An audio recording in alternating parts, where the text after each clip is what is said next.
Ang kasiguruhan sa pananampalataya ay nangangahulugang hindi kailanman pagdudahan ang iyong mga paniniwala.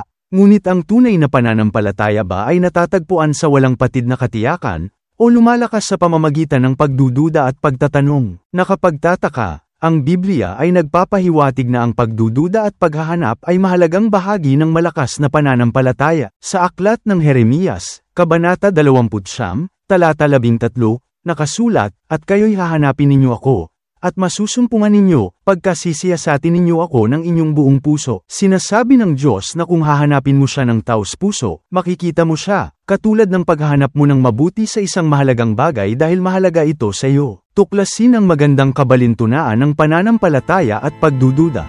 Mag-subscribe sa Banal na Mga Kontradiksyon para sa pang-araw-araw na kaalaman na magpapayaman sa iyong espiritual na paglalakbay, na ihatid ng mas mabilis kaysa masasabi mong, Amen.